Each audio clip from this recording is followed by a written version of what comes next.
A moderate magnitude 3.6 earthquake hit 33 kilometers, 20 miles, away from Chalkida, central Greece.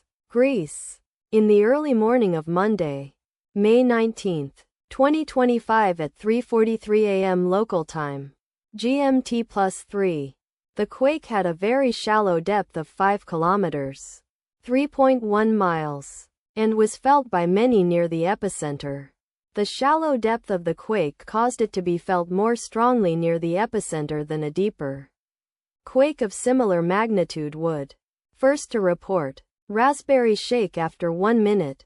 The earthquake occurred 19 minutes after a magnitude 3.6 earthquake had hit on Monday, May 19, 2025, at 3:24 a.m. GMT+3 local time, in 4.8 kilometers, 3 miles, distance to the west. Data source from Volcano Discovery. Did you feel it? Let us pray. May the earthquake that occurred not affect our brothers and sisters there. May the earthquake not happen again. And may God protect everyone. Amen.